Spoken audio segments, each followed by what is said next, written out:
Hello, hello, hello. Welcome to Royal Sussex Live. Welcome, one and all. Thank you so much for being here. Let me see who's here first. Joy Amore, thank you so much for being here.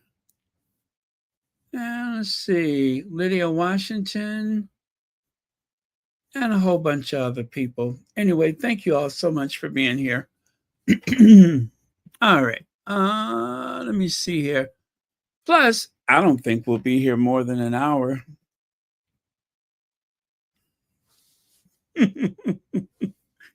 I love to say that.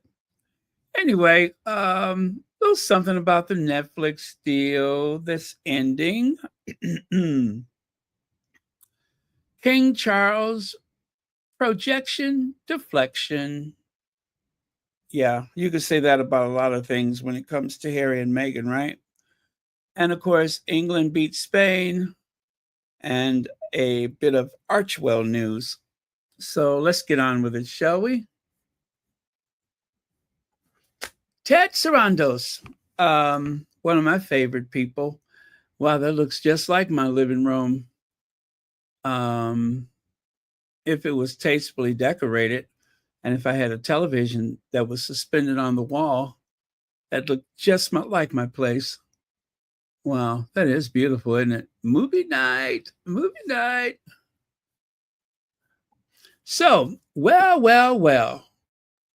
Daily Fail is walking backwards like crab. I hope their mouthpieces and derangers are okay.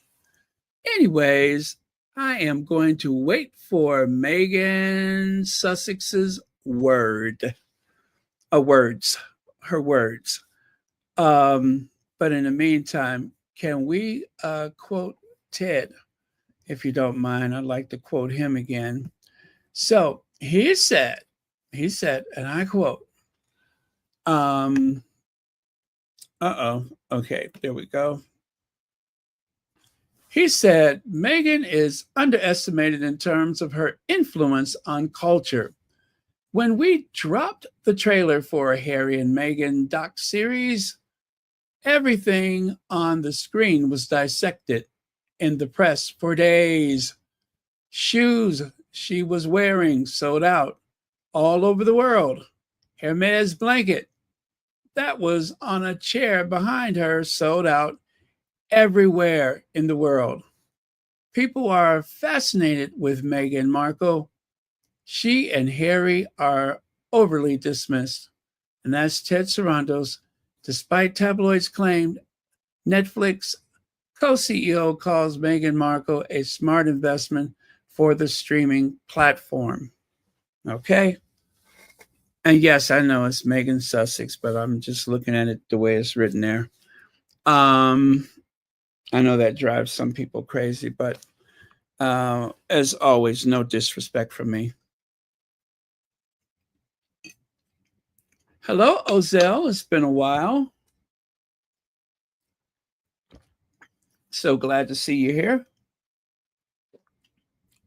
Hi, Mama Janet. Felton LaShawn. Oliver Girl. Very nice. Thank you all so much. Mary H. Mamie Ricks. Caroline Teal. Thank you very much.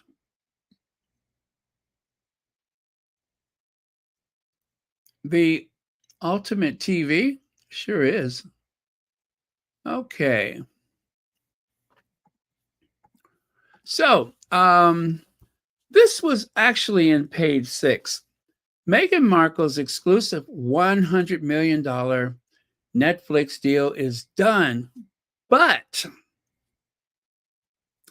I'm surprised I have not seen this until today. But more TV projects are coming soon from her and Prince Harry. Now, that is from page 6. They threw a but in there.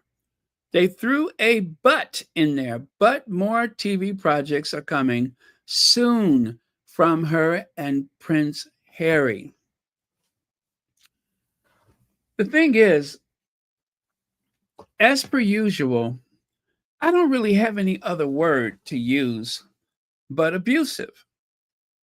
The nature of the reporting this past week has been nothing short of abusive. And my dear lamented aunt that passed away last year, she would have definitely have asked me by now, what is this I keep seeing about the Netflix deal? Because that poor dear, she didn't know how to ignore the stuff that comes up on the Google search. And so, like any of us, sometimes she would just find herself being pulled into things like the Sussexes are divorcing and oh God, all of those things. And they're very difficult to ignore. But our use of social media is pulling the algorithm toward us with all of that nonsense. And it's so very difficult to I guess run the gauntlet of all of these negative reports and come out without, skinning your knee or bruising your arm or whatever. It's very difficult to do. It has not been easy for us to navigate this, but we do have to keep reminding one another what's important. And what is important? I believe that the Sussex soldier said it best. I am going to wait for Meghan Sussex's words. That is the best thing to do. But that being said, if you take a look there, it says, oh, you know what? The T is missing. The Duke and Duchess of Sussex's deal with Netflix will come to an end, and his 5 year deal, I'm sorry, the end of his 5 year deal in September. But according to reports, the couple have got plans in the pipeline. Page 6, I know, page 6, I know. Page 6 reports that Prince Harry and Meghan are poised to sign a first look deal with the streaming giant when their exclusive deal ends in autumn. Netflix has been making a shift away from large, and this is a very important part, has been making the shift away from large project with the Sussexes reportedly looking at similar agreements to one that the streamer has with the former President Barack Obama and Michelle Obama's Higher Ground production company. Now, I know I've heard that before somewhere recently, and I guess I wasn't paying close enough attention. I guess I had to see the words and read it for myself to really take it in. Okay. A source told Page 6 there are more TV projects coming soon with both the Duke and Duchess. Hello has reached out. I know, Hello Magazine. I know. Hello has reached out to representatives for Harry and Meghan for comment. Second season of Meghan's lifestyle show, Meghan's second season with Love, Meghan, will be released on Netflix this autumn as scheduled. The first series, which aired in March, received mixed reviews from critics. Of course it does. But they're just critics. Who cares about them? So, like I said, I guess I wasn't paying close enough attention to this the first time I heard that. But now my eyes have been open for me. I'm paying more attention to it. I'm like, okay, I think I get what's happening. And it all makes so much sense because Netflix has partnered with our Duchess for the As Ever. There is a partnership standing as we speak. So apparently there is a long-term investment there. But we know that there's a long-term investment. But you listen to all of these derangers and the headlines. I mean, you don't even have to read the article. It's just the headlines themselves are screaming doom and gloom. But again, that is projection. Um,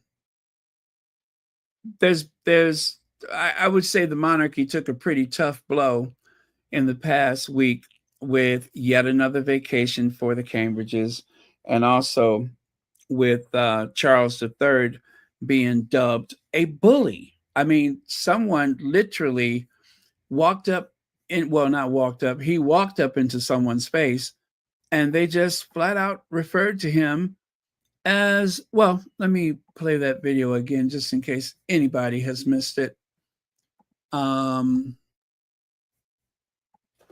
Okay. Humiliating for the king. Does your family cost us £500 million a year, Charles? Ah, yes. Why don't you pay your gardeners minimum wage? Oh, I'm sorry. He didn't call him a bully. He just asked him how come he wasn't paying the gardeners minimum wage. Why does your family cost us £500 million a year, Charles? Oh, yes. Ah, yes. Why don't you pay your gardeners minimum wage? And you know, guys, this is only what's been recorded. You understand? That is only what's been recorded. What if there's more incidents like that and no one shared it? Right? What if there were more incidents like that and no one shared it? But either way, so he's been referred to as a bit of a tightwad because of his low payments for his grounds crew. Also, the tabloids kind of ran with the story about him being a bit of a bully and get that person out of never put that man in my face again.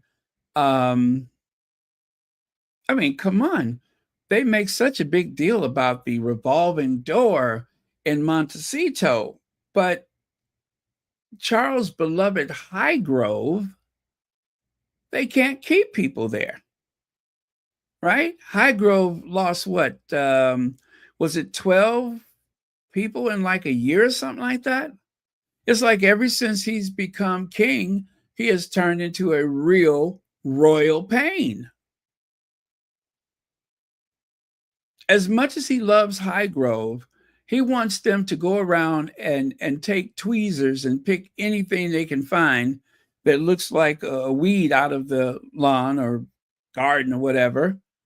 And yet, for them crawling around on their stomachs, he only wants to pay minimum wage because they're not allowed to use any type of pesticide or such.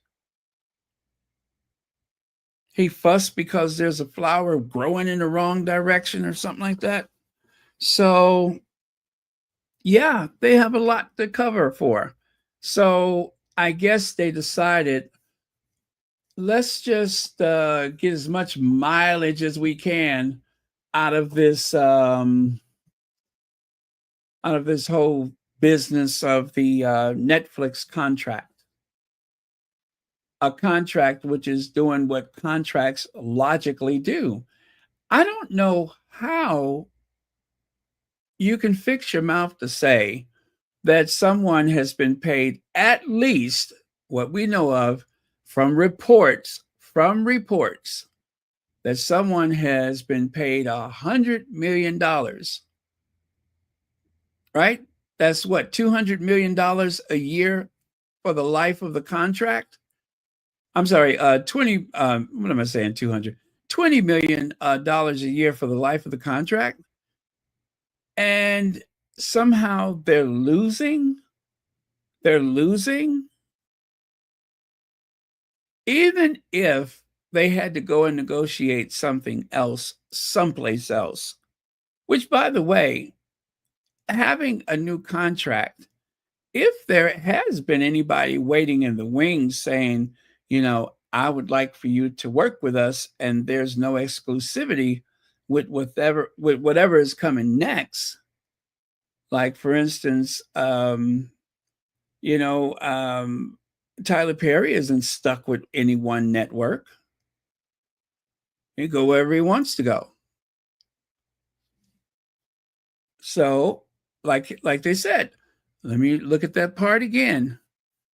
Netflix has been making the shift away from large multi-project with this. Did I mess that up when I uh, put this on here? Why does that look funny? With Sussex's, okay, looking at similar agreement to the one that they have, the streamer has with the former president and first lady. So make of that what you will. I guess the thing is, I'm just kind of tired of hearing those people. I mean, they're so giddy and gleeful, and I'm just like, how twisted are you that it's just like if there's any bad news, you're there for it. You know what I mean? Do you guys remember when oh gosh, I forgot what the occasion was. It was something to do with Kate. And I'm just like, good for her. You know, when it's something to do with William, I'm like, good for him. I hope they come back a nicer person. Just like this vacation. I hope that this kind of smooths out that negativity that they have. If I thought that any of those things would help, I would be all for it. You know, go away, enjoy yourself, have your fun. I'm going to call you out on it because, you know, same flavor. But I just hope they come back nicer than they left. That's all I really care about. And leave Harry and Meghan alone. That's it. So Meghan locked in negotiation for Netflix deal with 73 million of the 5-year contract set to expire. The Duchess of Sussex the locked in negotiation for a second contract with Netflix, which, you know what, that makes sense. It does make sense that they're negotiating something. The streaming giant has decided to draw up a new deal with Meghan after the Sussexes. Oh God, I hate to keep saying how much the other thing was. I'm just going to say after the other contract ends in September. Reports last week claimed that Netflix were going to drop the couple. Now, reports from tabloids. That's it. And sadly, the reports from a tabloid was picked up by People magazine, which struggles to seem credible. Oh my God, People magazine. Having decided that arrangement with them had run its course. They didn't I was about to slam my fist. They did not decide it run its course. It was for 5 years. It ran its course. There was no decision that it ran its course. It just ran its course. Haven't decided. It did. Wasn't a decision. It did. Okay. But the Mail on Sunday can reveal that the second series of With Love, Meghan will be the first show to air under the renewed agreement and is okay. Now, hear that one under its renewed agreement. If what they have here is true, is that why they were holding back the other episodes so that it can go along with whatever the new contract is? Maybe. I don't know. The thing is, I don't know, and they don't know either. It's all speculation. But I guess the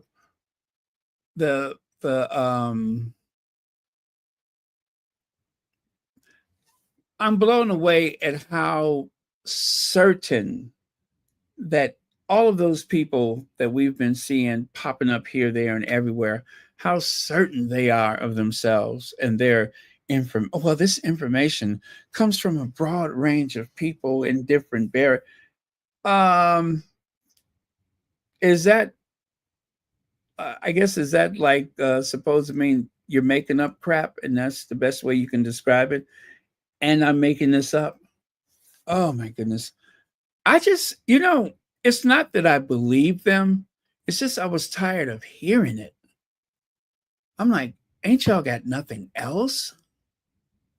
I was just so tired of. I'm just like, yawn. Here we go again. The thing is, you aren't ever going to see that contract.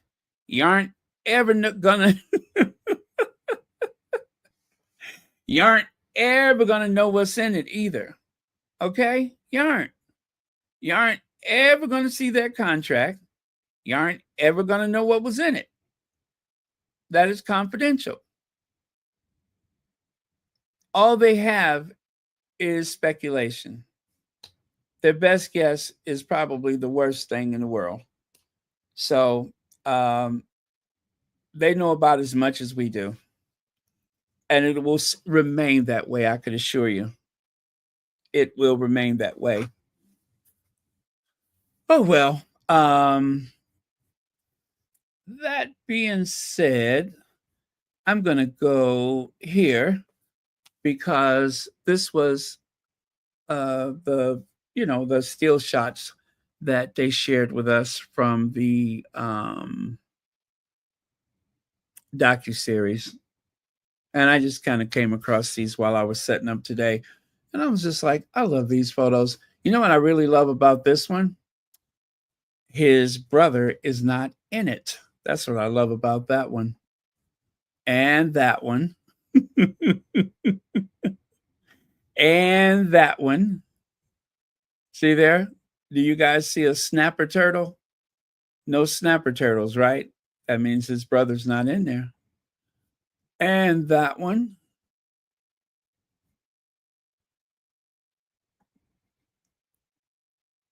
So cool. These are beautiful photos.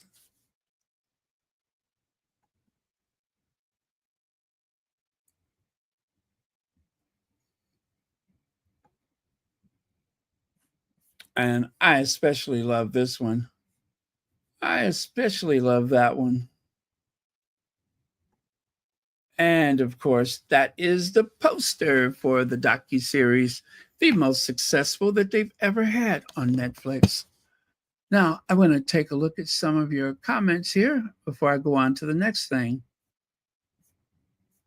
Okay, I'm going to scroll backwards. Let me see here. Hey, Lex, thank you for being here. What's that? They are not making any money, so they are going to rinse and repeat things that just to have the Sussexes in their mouth. Yeah, it's just been. I mean, that one, we know why they're doing it. Like I said, it is Charles. They would really love to talk about that more, but they can't. Invisible contract, and of course, William on that massive yacht, that supersized yacht. It's going to be difficult to get Kate off of that thing. You know that. It's going to be very difficult to get her off that yacht. That's the last time she was, I guess, not a robot. That was probably the last time she was not a robot. What's that? The second season is going to be timed with as ever. Oh,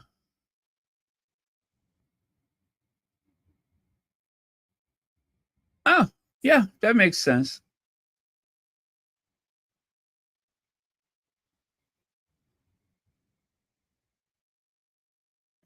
Okay.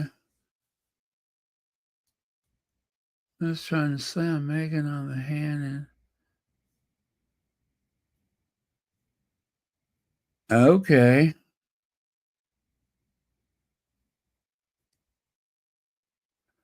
Yeah, and Charlotte, of course, being the one who wrote the article.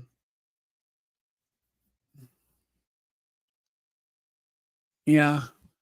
Yeah, they're trying to be creative. And I have to tell you, I had this sinking feeling that watching Royal Sussex may have inspired a recent article.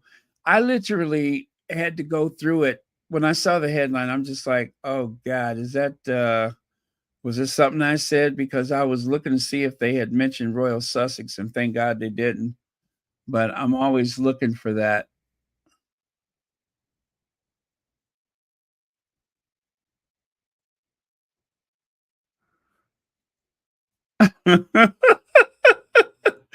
Yeah, yeah, yeah. They love to use certain type of language.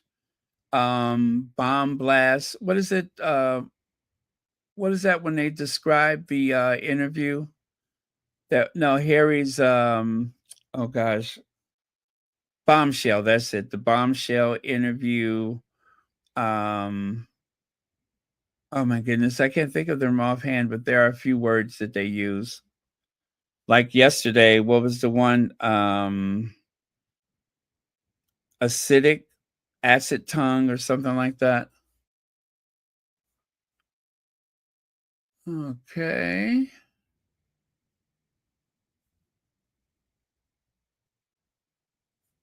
let's see.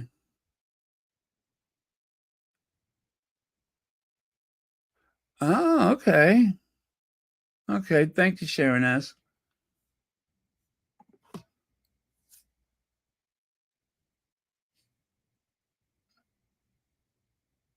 Oh, okay. That is definitely a possibility. Definitely.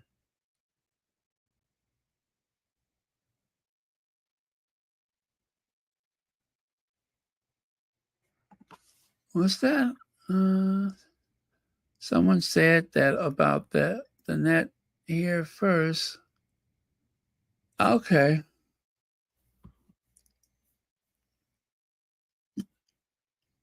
All right.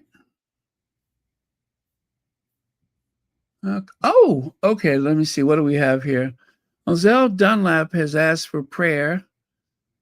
As he is not doing. Oh, okay.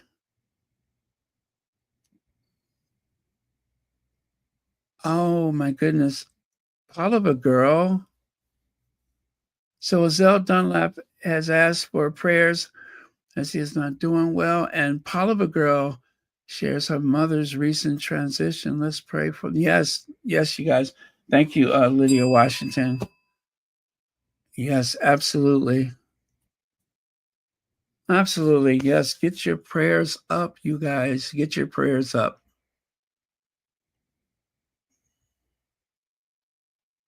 And for those of you that do not pray, meditate, um, just put it out there. Just put it out there.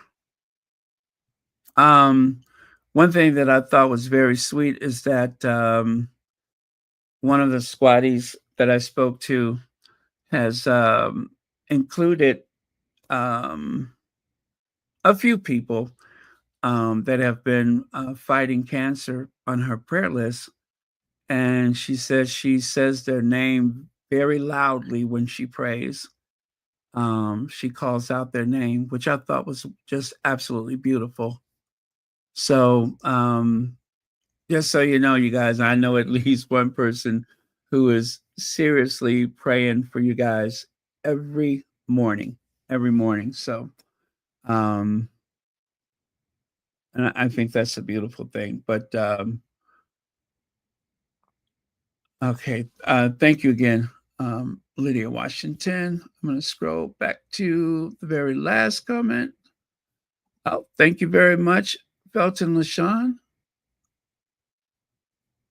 Thank you, Caroline.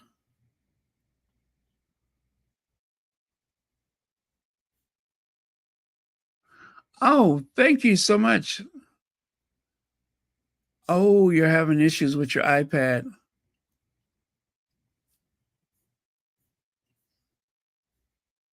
Well, is it still under warranty? Sometimes I get a warranty and I forget all about it. But if you call the Apple Care, even if you don't have the warranty, call them anyway. Sometimes they'll help you without the warranty. But when you call the Apple Care, they can be very helpful.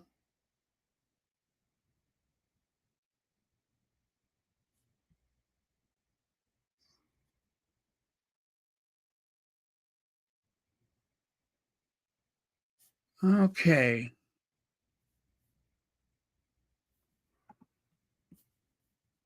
So retail, retail, retail. That would be great, actually. That would be great. I think that just like for like a recording artist or a movie star nowadays, or actors, whoever they are, you have to get into different things. You can't just be a one trick pony. Um, and you notice how there's like fragrance, clothes or shoes. What else do they have? And of course, they have their movie deals and stuff like that. Podcasts. You see, people are spread all over the place nowadays when it comes to their business, their career. They're all over the place, and I guess corporations are the same. Which hotel was that was actually selling accessories? I think it was the W Hotel where you could like order the pillow that you slept on. You could order the candles and all kind of stuff like that they were selling right along with your hotel experience. So yeah, when you brand something or brand yourself, you know, it seems like you can't go enough directions. As long as you can manage it, why not? Hire the best and the brightest. Okay, let's go to the next thing. Safety by design wins. Heat initiative leading change at Meta. How so, pray tell? Okay. So it says here the Archwell Foundation believes the technology in our few families' lives should be safe by design. Safety by design is an approach to child online safety that prioritizes accountability, user empowerment, and transparency. Around the world, young people, parents, and advocates are building a better online world by doing the hard work of pushing for tech accountability and innovation developed with safety in mind. Archwell Foundation is committed to uplifting their wins. So this week, our partner, the Heat Initiative, announced their recent success in calling for meaningful safety implements to Meta's platform, following mounting pressure from parents, young people, and advocacy organizations like the Heat Initiative. Meta has announced a series of changes to better protect young people online using Instagram and Facebook. This win is a clear example of why rising awareness and demanding change is so important in the fight to keep our children safe online. Let me see. Oh, wow. They have removed 600,000 accounts that were linked to pervs, I guess, predatory behavior, as well as 135,000 accounts that were deemed dangerous to children. Oh, stricter filters. That's a good thing. Blocking and reporting features to streamline reporting. Okay, since changes to reporting, more than 2 million accounts exhibited predatory behavior have been blocked or reported.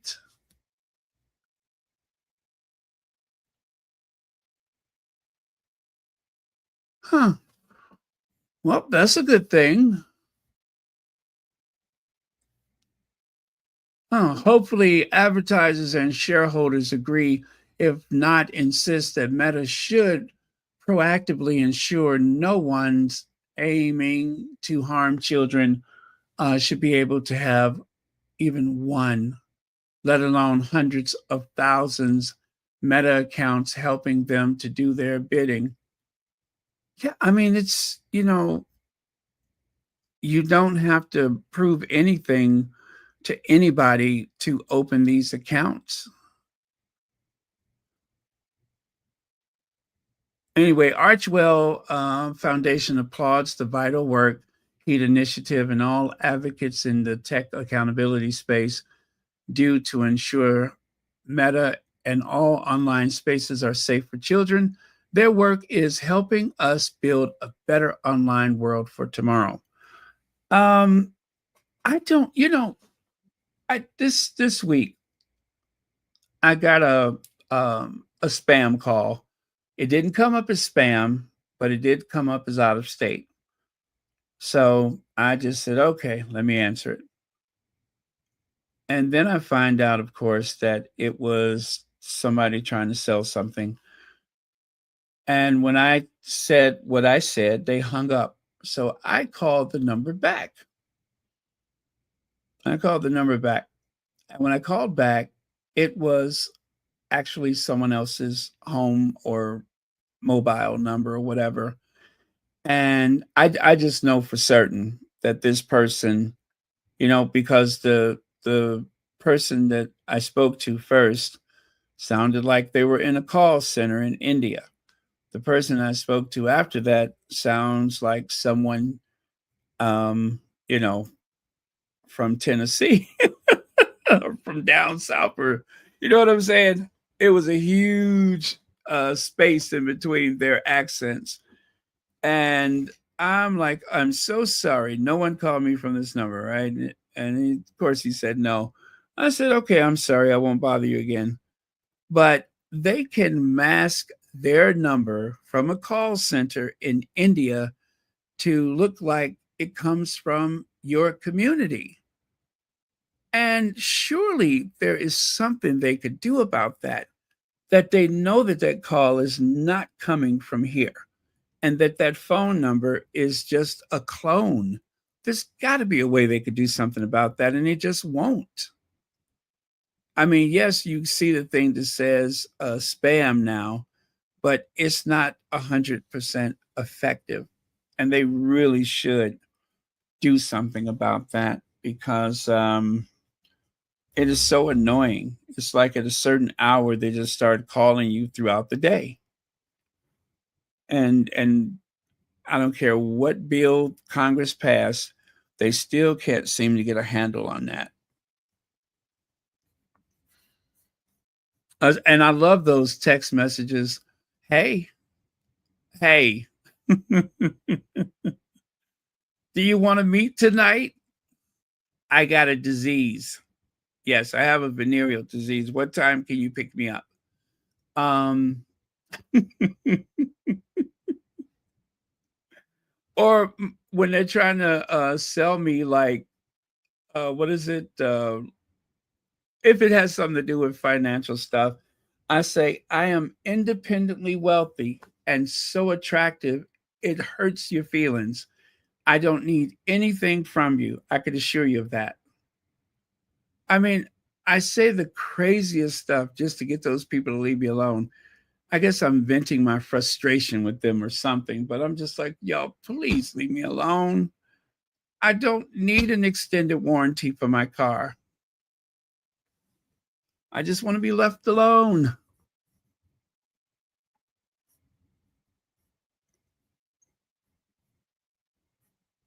So annoying. Especially, I haven't got many of those lately. The extended warranty. I have not got many of those lately, if any. As a matter of fact, those seem to have stopped. That's the one thing that they have left me alone.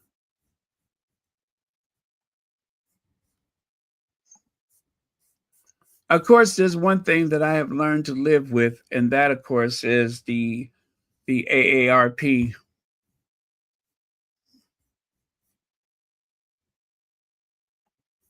Oh, okay, here you go.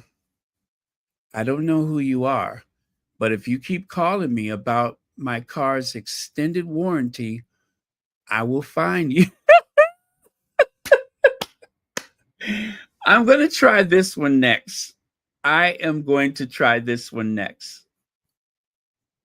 Yes, I got to try not to laugh when I do it, but I am going to try this one next and see if I can't get them to leave me alone. Yes, that's my plan. I am going to try that one next. Or how about this one? Hi, I've been trying to reach you about your car's extended warranty. Huh? Huh? One more? One more? Okay, let me see. Let me see. Let me see what I got.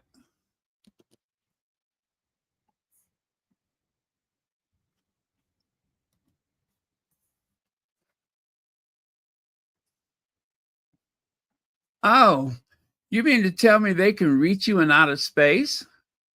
Captain, someone is offering to extend our ship's warranty.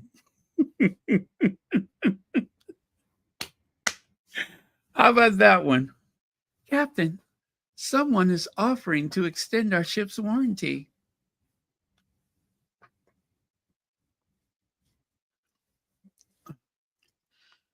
Oh, I have said some things. I'll put it to you like this. If you all could have heard some of the stuff I've said to those people, those um, telemarketers, oh, I'm just like, I'm not that person. I'm really not that person. But yet that came out of my mouth. Oh my goodness. All right. Captain.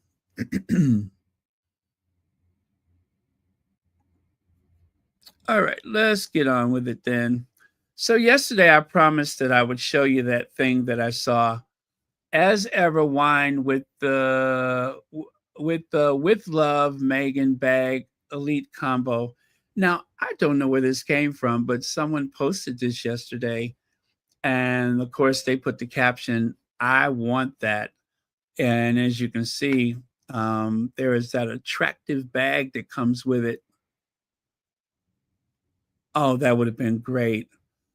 They should have put those 3 bottles inside of that bag and then put it inside of that box. Yeah, I love that. Oh, well, maybe next time. Maybe this is something we'll see next time. What does that say? Global citizen issue, market bag, origin, Bangladesh project, factory code. Hmm. I wonder if this is a sneak peek and this wasn't supposed to go out. I wonder. I don't know if the origin of this is. Hmm. Oh, well. Interesting, though. And here's a couple of images that were shared by a squatty here and a squatty there. Cheers to the person who made those near perfect cookies. And then there on the left side, I'm loving the unicorn. I see the face of the statue of David. Oh, wait, I'm supposed to be looking at the bottle, right? Why am I being all up in people's stuff? Well, they put it on the, uh, I was about to say the twisted, the Twitter. They put it on the twisted. It sure is. Now, of course, Feminagra, my shameless plug for Feminagra. You guys, please do make sure that you go and sign up for their mailing list. They will send you, they'll send you the thing and tell you to put your email address in there. Can we all please just do that for Feminagra? Just go to, I think it's feminagra.com. Just go and do that. I mean, they have a lot of us squatties. and content creators have definitely fallen in love with Feminagra. So if you can, I don't think it costs you anything, but they do. I guess you should not try to use an ad blocker because that's how they make their money. That's what keeps them afloat. So I make sure that I watch the ad or whatever pops up. But great resource, great resource. All right, so let's go to this one. As you can see, Baltimore, Bone Idol, Billy Idol, Billy Idol. I love that. Billy Idol. Let's see. England's women's football team secured a thrilling victory at the UEFA Euro 2025 final, defeating Spain in a tense penalty shootout. The win marked back-to-back titles for the Lionesses and a new chapter in the history of women's sport. But while the players celebrated on the pitch in Basel, Spain, questions lingered off the field. Would the royal family finally acknowledge the player who helped carry the team to this moment? Michelle Ajiman. I think that's right. Will they finally acknowledge her? The Lionesses' triumph over Spain in historic final, it says here, the match between England and Spain lived up, that is, to its high expectations, with both teams locked in a tactical standoff. It took a dramatic shootout to settle the score. Chloe Kelly once again delivered the decisive penalty, echoing her heroics from the 2022 final. Fans erupted across England as the team lifted the trophy in a show of skill, unity, and determination. Among the unsung heroes was a 19-year-old striker, Michelle Agerman.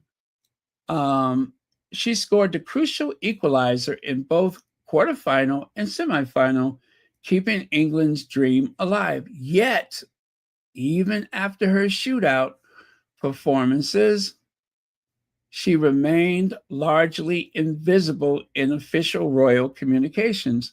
The omission stirred widespread backlash in the lead up to the final. And of course, Prince William, Lord Baltimore, he used this as an opportunity. Oh, you know what? That's in the wrong place. But anyway,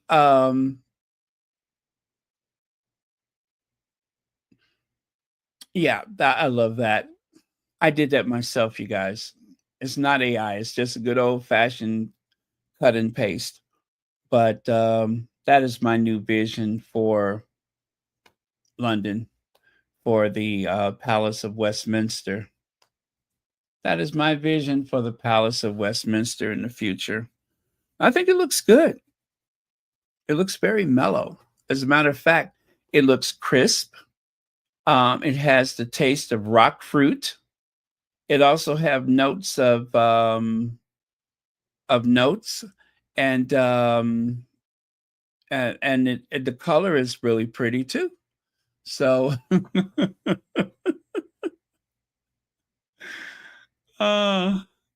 anyway, that slides in the wrong place, but what the hell?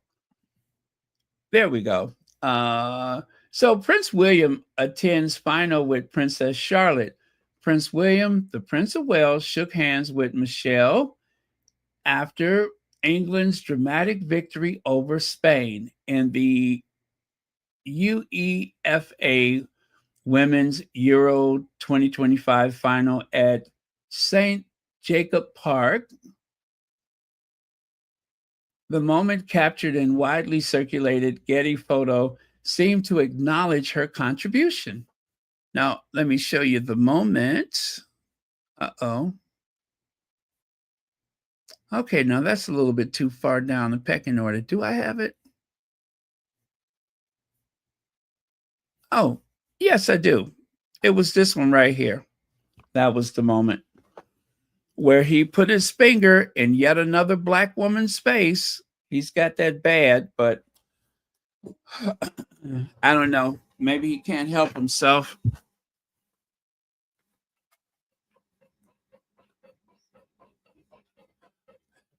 It didn't go well when he tried that with the Duchess of Sussex, as we all may recall.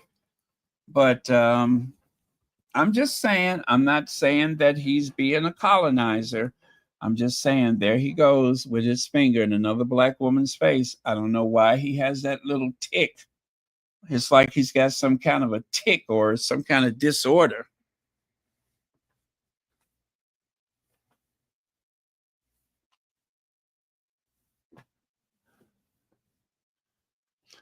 Anyways, I'm just saying, there he goes again.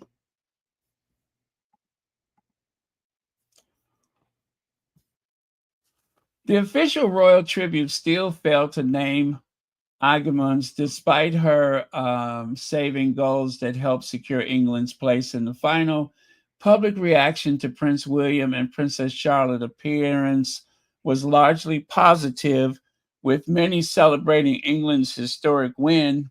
Some observers suggest that William's visible support may have helped correct King Charles' earlier omission of her name. Um, Also, it's very important to remember that, let me see here.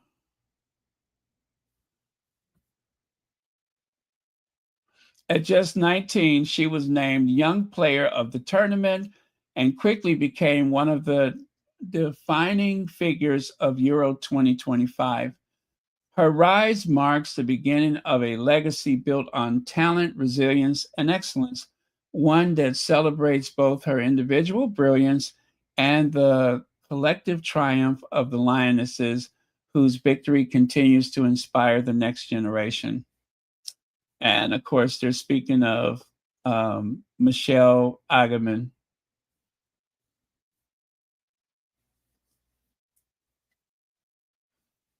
Okay. And of course, it says here, she's earned a place in history. Yes. Okay. That's that.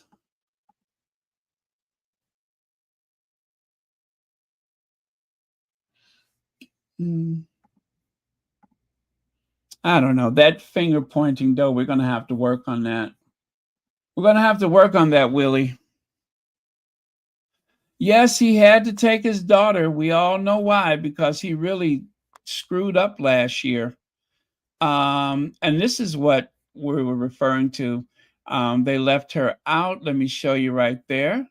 A message from the king to Serena Wiegman and the Mighty Lionesses and all their support team.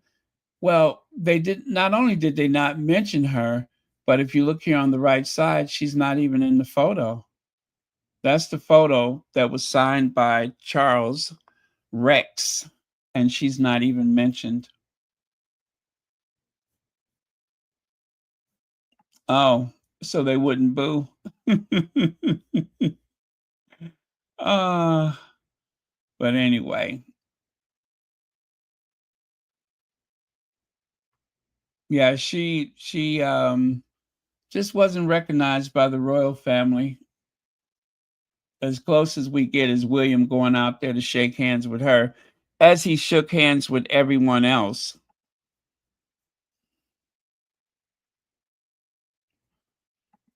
And of course, I love the comments yesterday.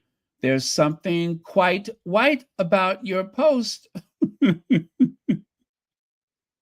And then they added this photo to the post. This is actually, this was posted under, I mean, on the Twitter, where Clarence House neglected to add her name or her image, so someone decided to correct it by adding it themselves. And these are some other responses to their misstep or deliberate misstep.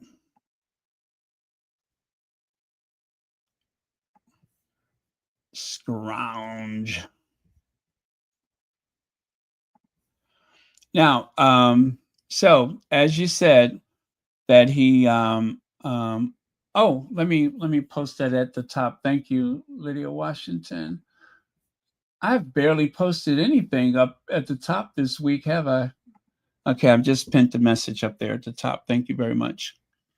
If you take a look there, it says why feminist campaigners are accusing Prince William and David Beckham of being openly sexist for not sending messages of support to England ahead of the World Cup final. So that was one strike there.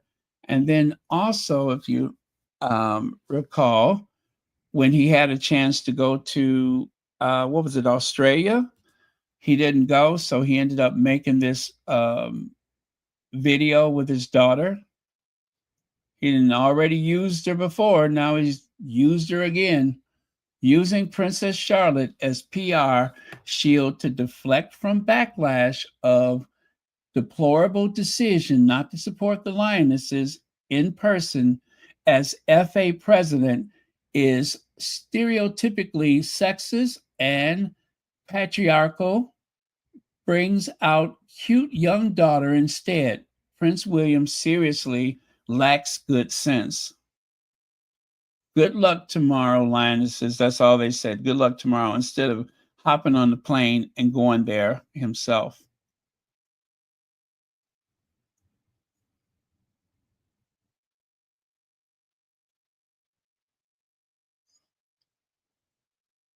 Okay. Beatrice and Dylan. Hey, Baron, do you have? Yes, I do have Instagram. I don't use it quite often enough, but you'll find it. It says Royal Sussex. Yeah, it's easy to find. It's Royal Sussex. It's got the same logo and everything. Leg says, like father, like son. Yes, remember Charles? Yes, thank you very much.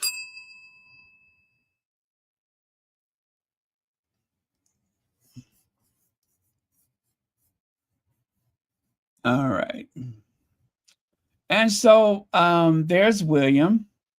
I love the way that he and Charlotte mirrors each other's gestures. You know what I'm saying? If it wasn't for the obvious, I would think it was just mother and daughter. Mother and daughter, two ladies out there enjoying the lionesses. Yeah. But that is very sweet, the way they mirror each other's gestures.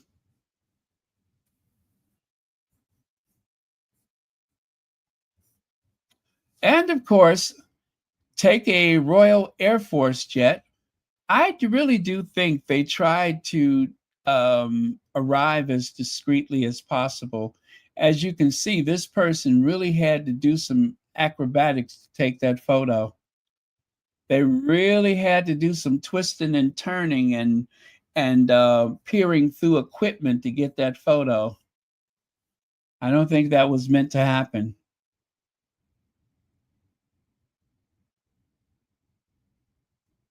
Very interesting, huh?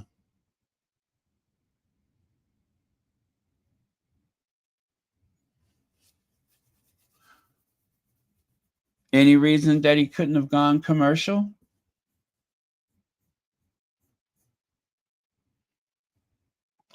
Well, it's ladies' night. Yes, it's ladies' night. Well, it's ladies' night. Oh, what a night. Yes, it's ladies' night. It's ladies' night.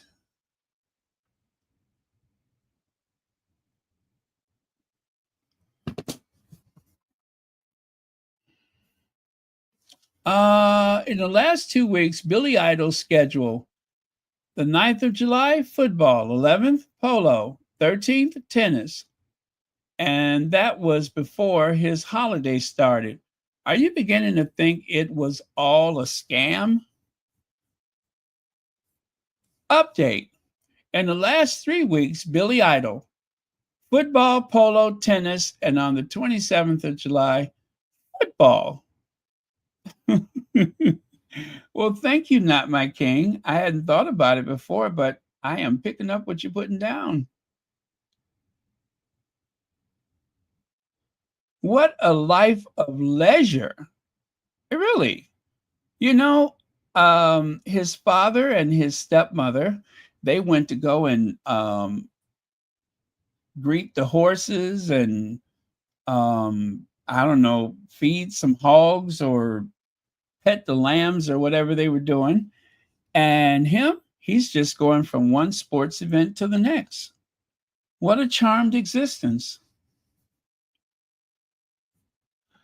What's that? Willie's buttery teeth, his fake bald head and buttery teeth. Oh, butter teeth. Butter teeth Billy.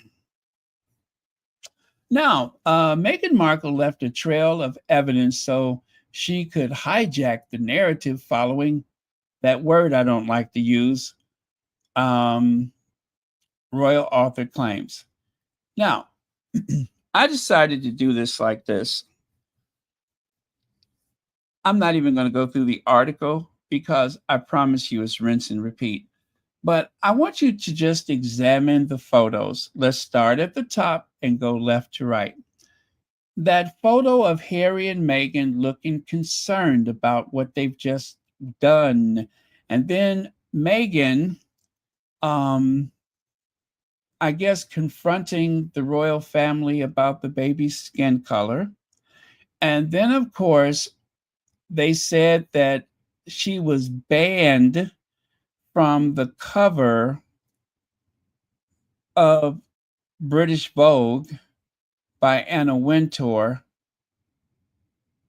I think that's what they said it was. And as you can see, they showed the cover that Meghan, created for, wasn't that their best-selling edition?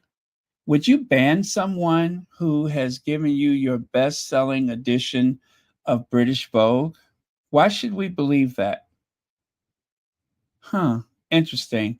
Especially since Anna Wintour has never said anything negative about it that I know of. But I'll continue. And then, of course, there's the Oprah interview. And then, of course, there's that other photo of Harry and Meghan. What's alarming about this is that they have to go back about 5, 6, 7 years for photos. They have the other photo that they repeatedly use of the Sussexes. That photo's got to be at least 6 years old. And then, of course, Samantha the Panther Cohen, right? One of the fly, the bee, or the wasp. And then twice they referenced, but you know what part of this that really got me though, is they said that before the bullying allegations, that Harry and Meghan, no, that Jason Knopf was actually very close to Harry and Meghan. I'm like, what? What? No, I suspect that the Sussexes saw a rat and identified it as such. I'm sure of that. And then, of course, that one that looks like the Quaker Oaks man, he said that Meghan seemed to be confused about the magazine shoot at Vanity Fair, the one in the ballet tutu or whatever, that she couldn't understand why they were asking questions about Harry instead of addressing her charities, right? Now, that is what he said. And the only reason why he brought that up is because he had wrote a book and he made one of the most innocuous things in the world seem as though it was so traumatizing that Meghan Markle dared to ask the question, how come we're not talking more about my charities? That is supposed to make us look down on her because she put her charities before an engagement. I mean, do these people not hear themselves when they say that? But again, we know he was just trying to sell his book, a book that gives accounts of his time at Vanity Fair.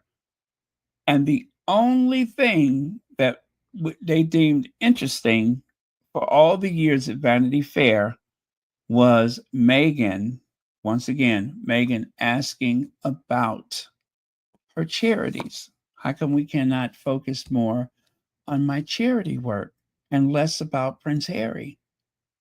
Right? And of course, this is just his words. We don't know what actually happened. And then lastly, Queen Elizabeth. And that's the one I'm going to go with, the one on the bottom right. I'll show you what I mean. But these are a string of the rinse and repeat photos that they have used over and over again. And only because of Charles being accused of being a bully and a tyrant, because Charles only pays minimum wage to his workers, only because Charles has been called out about his behavior at Highgrove, which is not the first time that Charles has been called out as a bully, but only because of that, we have to rinse and repeat and rinse and repeat. Now, about the Queen's photo, they love using those photos from that outing with Queen Elizabeth and the Duchess of Sussex. As you can see here, inside Meghan Markle's unique bond with Queen Elizabeth, why the monarch approved from the start. Okay? The monarch has welcomed the family's newest duchess with open arms. Now, that, of course, is, I think, June of 2018. But if you listen to the tabloids, Queen Elizabeth had her figured out from day one. She was angry with her because of the color of her wedding dress. She was furious with her because of, oh gosh, what was the other thing? I forgot what it was. But yeah, it was just something about her. The Queen just knew it wasn't going to work out. And of course, she told distant relatives of Harry. She told all the courtiers. She told everybody who would listen that, listen, there's just something that's not right about her. I think I will take her on a train ride to another place so that way we can bond and get to know each other. Oh, and I'm even going to share my blanket when we get in the state Bentley because that'll throw her off, right? Right. As you can see there, Queen Elizabeth gets on better with Meghan Markle than Kate Middleton, says royal expert. Again, this is how they were writing for a little while. There were already people that were, starting the process. But of course, it didn't really get fever pitch until the Oceania tour. And there, laughing, giggling, smiling. I mean, the Queen was in rare form. But there's a few select photos where the Queen is at a lull in the day and she has her resting queen face, like right here. So this is one of the photos that they love. As a matter of fact, let me see. Is this the one that they used for the... Yes, that's it. You see it right there. You can barely see it, but let me show you. I'll make it bigger so you can see it clearly. There, and then this one. That's the one that they used for that recent article. That is the Queen fuming at Meghan. And then that Jurassic lady in waiting back there on the right, she's got it all figured out too. And then Samantha Cohen, notice she has that look on her face because she's figured it out too. All three of those women have figured out that Meghan is not what she appears to be. And the Queen, of course, the original gangster, she's all over it. Yes. Now, one of my favorite things is, did you notice that I made those other two people vanish? I can enjoy these photos so much better by getting rid of Samantha Cohen and the Living Stonehenge. By getting rid of them, I could actually enjoy these photos. Yeah, it's much better without them. As a matter of fact, maybe the world is much better without them, but I'll let that be somebody else's decision. But yeah, there you go. There you go. Much better. Now, let me see. Okay, Samantha is back. Both photos. All right, I won't bother with that. Now, I want you to see this. Royalists lose the plot over a waffle, end up mocking the Queen. Again, they use the picture because they have such limited photos of Meghan with the Queen. They recycle them again and again. And of course, this is when they accused Meghan of turning a waffle, of making a waffle appear to be Queen Elizabeth II. See, the Queen knew that was coming. When the Queen got on that train with her, she knew, she whispered to one of her courtiers that she believed one day that Meghan would take a waffle and use it to make fun of her. And damn if she wasn't right. And of course, anytime that there's the bullying woes, like that article up there at the top, that one is from last year, the last time they needed to pull out the story of bullying again. And let's not confuse that with the interview that, what's his name? Jason Knopf gave, what was it, in January? When they thought that With Love, Meghan was going to premiere in January. They did two things. They had Kate go to work. They made Kate work, and then they had Jason Knopf do another one of those. Do his first interview about it. I think on Australian television, 60 Minutes, of course. Whatever. So, I just threw a few of these out here. So let's review. At the bottom right, you got the Queen figuring it out. That's one of those pictures of Meghan looking like she's up for something, and the Queen has figured it out. And at the very same occasion, there's the Queen and Meghan in fits and giggles, enjoying themselves. The contrast between what they're trying to say in comparison to what the day was really like is as wide as the Grand Canyon. Oh, did I neglect to mention that Queen Elizabeth gets on better with Meghan Markle than Kate Middleton, says royal expert? And on that occasion, that was when the Queen presented Meghan with those earrings that Meghan has worn quite often, diamond with pearl. Yeah. Now that's Ingrid Sowers that says that Meghan gets Ingrid, Deputy Dog Ingrid said that. Ingrid Sowers, whatever her name is, Seaweed, says Meghan makes the Queen laugh. That's what the royal expert says. I thought Meghan made the Queen cry. I thought Meghan made the Queen frightened. How could they one day say that Meghan was like one of the best things that ever happened to the Queen, and then when they get the signal, the invisible contract signal, the group WhatsApp, then it was something else.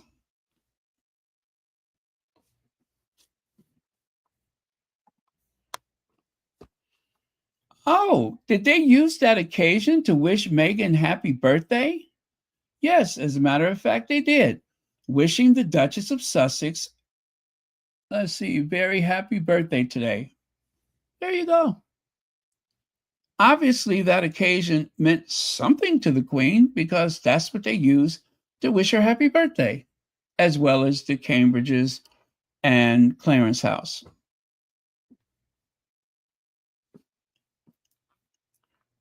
Oh, okay, I got it. She laughed until she.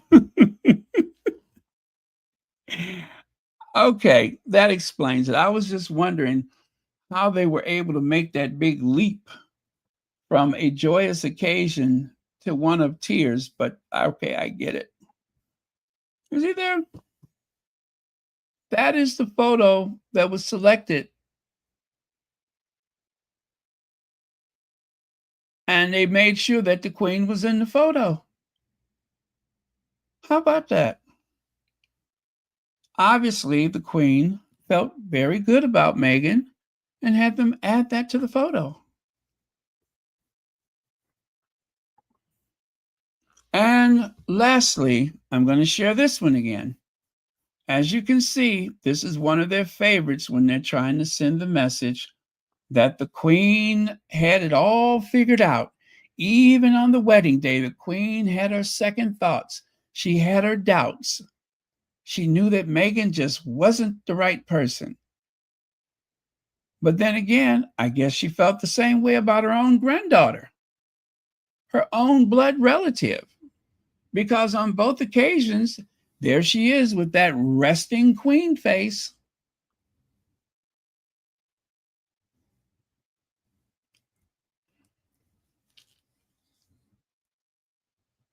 I wonder if the Queen was thinking, I wonder why she didn't wear a veil. Obviously, the Queen gave her permission to not wear it. But if that was Meghan that the Queen gave permission to not wear a veil, then of course they would have said that Meghan decided to buck the protocol and angered the Queen by not wearing the veil, even though we all know that she would have had to get permission first. They omit certain things when they write those articles to make them as vicious as possible. Every so often, when I'm on Twitter and I see that some of the derangers are being very ignorant, I make sure that I share this with them. I make it a point to share this with the derangers so they'll know better. Yeah, I have a few photos that I just add to their threads just to be shady. Oh, Beyoncé concludes her successful Cowboy Carter tour tonight. With just 32 dates, the show is expected to gross over $400 million, cementing its place as the biggest country tour of all time. A milestone for Album of the Year. Isn't that something? This is the best country tour ever. And what I love about it is that there were so many people who were saying that people were not going to be interested in going to the show because, of course, they didn't want to be subject to country music. Black people don't want to hear that. Well, I think that the proof is in the prophets. The proof is in the prophets. Um, and even the tabloids, the dreaded tabloids, they were trying to start the whispering campaign that Beyonce was disappointed, the ticket sales were not going well, and so on and so forth. And then, as a side note, I just want to add something that I read before I came on tonight, and that is look at how much Beyonce has done for the sale of Western wear. Huh? What has she done for that very niche part of the fashion industry, the Western wear? That has been a real boost to the economy. This show has been a boost to the economy. Every place that she goes, people are making money, lots of money. And of course, I'm going to give credit to what's her name? Taylor Swift. They are the two biggest earners there are. I don't think any of the men keep up with them in terms of revenue. So I congratulate both of them for what they do, and I'm glad that they're both very ladylike, and there's no you know shade between them. I thought that was brilliant. The fact that Beyonce went to the premiere of Taylor Swift's movie, whatever, from her show. And likewise, Taylor Swift went to Beyonce's. And I think that's good. I think it's good for everybody. I really do. And it's the same way that Meghan and Gwyneth Paltrow, they totally neutralized this war that the tabloids and the online community was trying to initiate. They put a stop to it right away. And I wish more public officials, public people, famous people, celebrities, I wish more of them would do that. It just makes sense.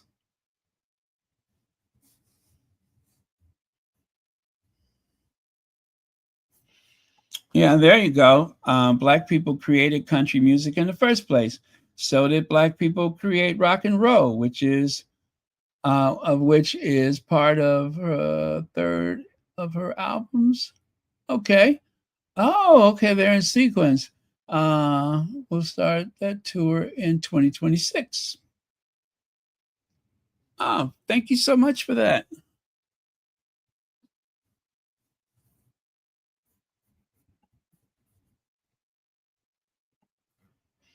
And of course, there was the surprise Destiny's Child. They came out there looking fierce. They came out there looking fierce. Walk, walk.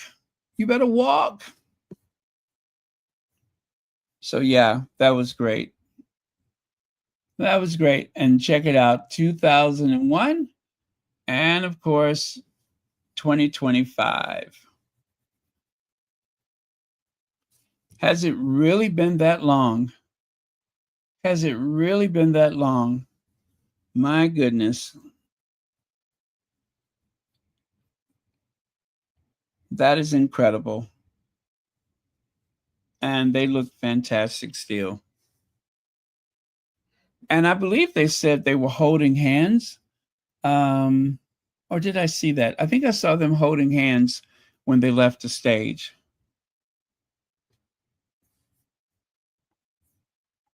All right. So are Kate and William eyeing move to huge mansion set in 59 acres? Kate and William consider leaving cozy Adelaide Cottage for a grander home and Gothic pile Fort Belvedere, where Edward VIII sealed his abdication.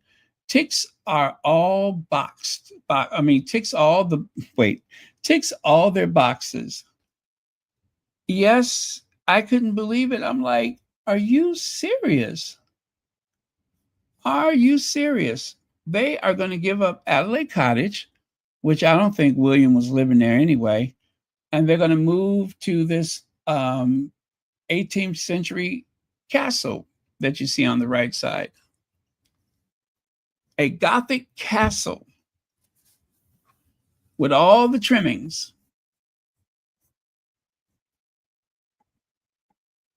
It says, for 3 years, the Prince and Princess of Wales have brought their children up at Adelaide Cottage, a peaceful refuge in the grounds of Windsor Castle.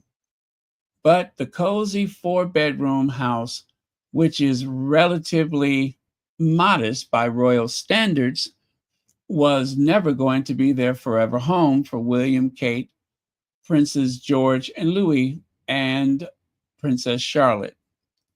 The royal sources have told the Mail on Sunday that the prince and princess are considering upsizing to a grander residence.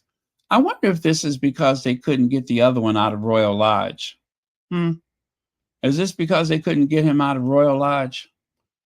Anyway, one option, according to sources, could be Fort Belvedere, a magnificent Gothic revival mansion nestled in the hidden corner of Windsor Great Park.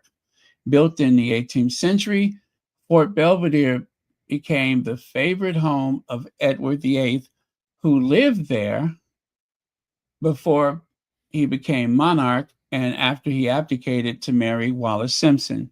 In fact, it was there that he signed the papers which sealed his infamous abdication in 1936.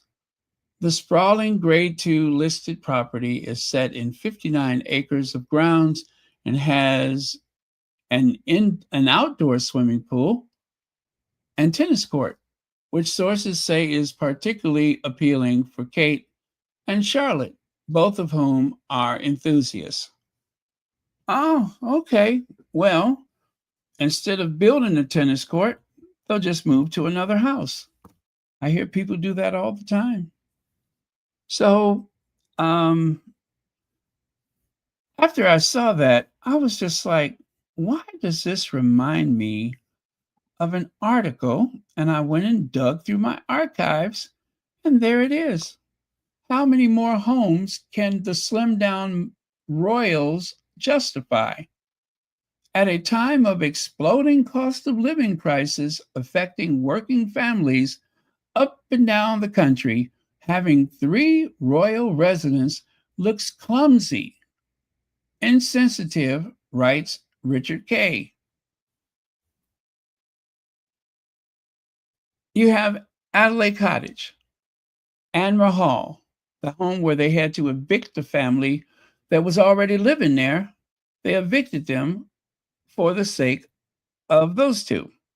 And then there's Kensington Palace, Apartment 1, which is the largest of all the royal residents at Kensington Palace. Both Anmer Hall and Kensington Palace went through millions of pounds of renovation that they do not have to pay back, unlike the Sussexes, who paid back, what was it, £3 million that they really didn't have to pay back. They shouldn't have, because the house was already scheduled for some overhauling. So it's not fair, but it wasn't meant to be. Lex says KP was their forever home, hence the cost for it. Yes. And then Anmer Hall. And they also have a place up in Scotland somewhere. I think that's on the grounds of Balmoral. But I think probably the idea of a castle is just too tempting. Now, I don't think a royal has lived there since, oh my God, I forgot who, since Edward VIII. That was the last time a royal has lived there. It was leased out to some family, a billionaire family or something like that. And the guy who leased it died, and then the family continued to live there, and then they moved away. And now the house is they're going to make it ready for those two. Every time they say they're looking at a place, they usually move into it. And I'm going to guess that they couldn't get them out of the other. You know, And I tell you, I would not be surprised if Adelaide Cottage doesn't go to the Duke and Duchess of Buckleberry, Kate's parents. I would not be surprised if that's not the place where they retire, or perhaps the house that they will use, or something. I don't know. I just wouldn't be surprised if they ended up in that house. It's like they're playing Monopoly. It really is. It's as though they are playing Monopoly. And because of an accident of birth, there is just no way that William will not end up on Park Place.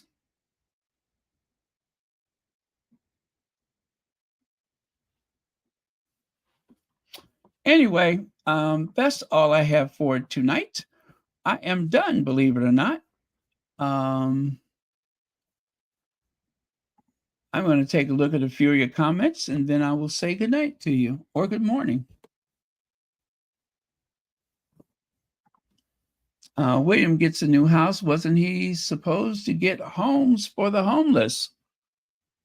No, he's supposed to collect houses like he's like collecting those infinity stones. It's like the what was that movie? The Avengers? Yeah, it's like the Avengers. Once he gets his fifth house, then he's going to have all of the power in the universe. He can just snap his fingers and his hair will grow back. He can just snap his fingers and someone very close to him will be able to speak for real. He can just snap his fingers. Oh no, I shouldn't say that.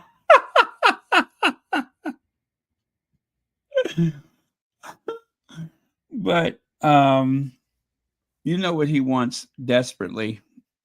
Once he gets that fifth house, he'll be able to snap his fingers. But yeah. And of course, the pulled pork sandwich, that does not require him snapping his fingers. He's gets plenty of that. Uh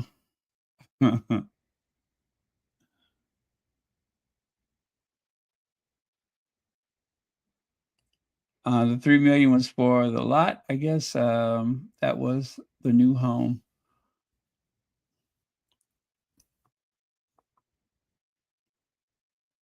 Yeah, well, they want that castle now, and whatever they want, they get.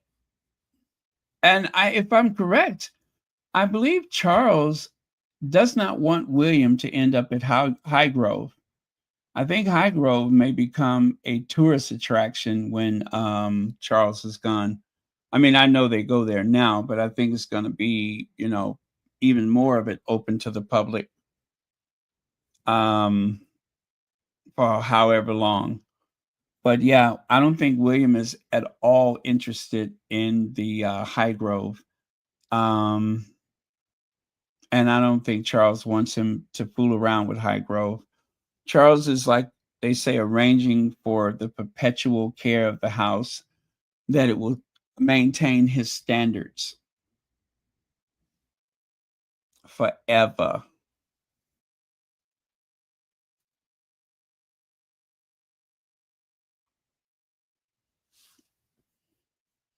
Oh, are the Westons still there? Those are the people that's in the house now. I thought they moved away. Well, it was vacant for some point after. Oh, okay, okay. It was vacant for a few years after the abdication, but that family still lives there. Is that right?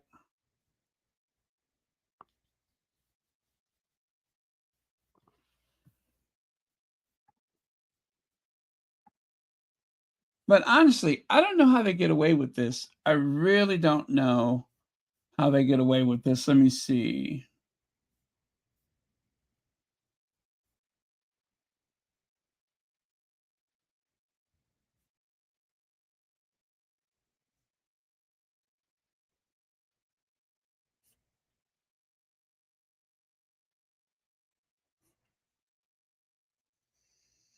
Okay. I'm trying to figure out the Westons built the polo stud in the ground to host Queen Elizabeth, Prince Philip, and Princess Caroline of Monaco for Hillary's 60th birthday party. Mr. Weston, that is, who was said to be worth 5.2 billion, died at 80 in 2021, but his family continues to live at the property, which is owned by the Crown Estate. So yes, the house is owned by the Crown Estate, and apparently the Westons are still there. They got to kick them out. Thank you for that, Hazel.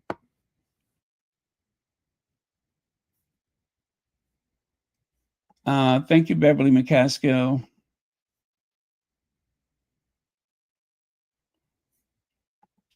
Oh, okay. Okay.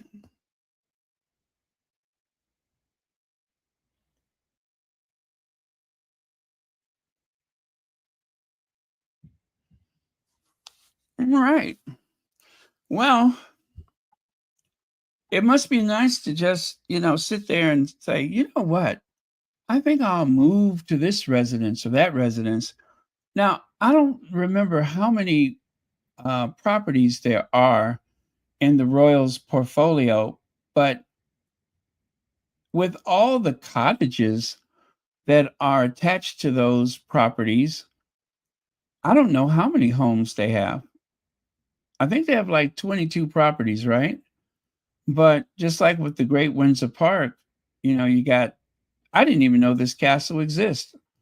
I don't think I ever heard of it before. Matter of fact, I don't think I had ever heard of Adelaide Cottage until I heard of it.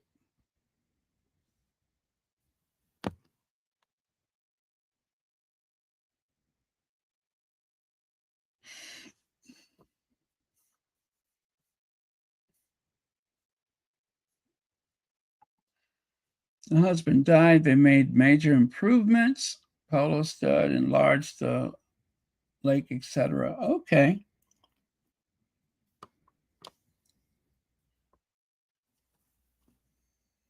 And they're about to get kicked out of their castle.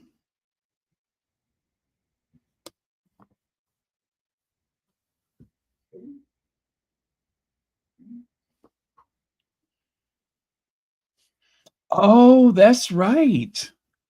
That's right. I forgot about that. Yeah, but they will require one home each. You're so right about that. So I'm guessing Anne Hall will go to Charlotte, and this castle will end up with Louis, and George is going to get whatever the hell he wants. Yep, that makes sense.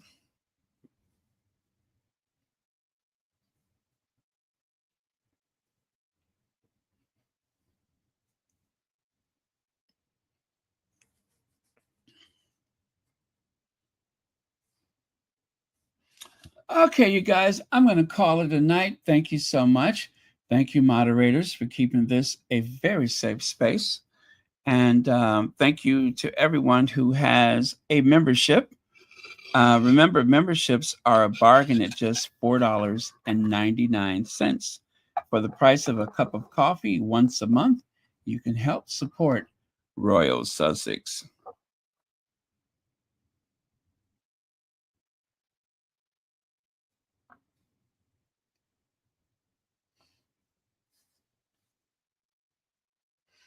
Oh, but they teach those kids to like dust and debris and um, ancient furniture and stuff. They teach those kids how to love that stuff. They'll be just fine.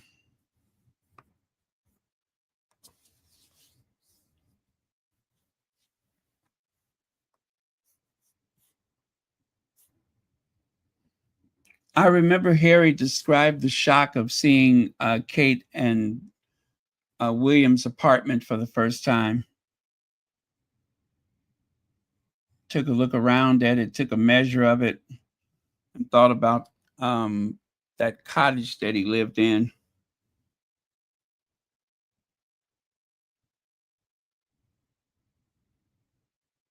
Thank you, Adrian Burrows. Okay, cheers, everyone. Love you guys. I'll see you next time.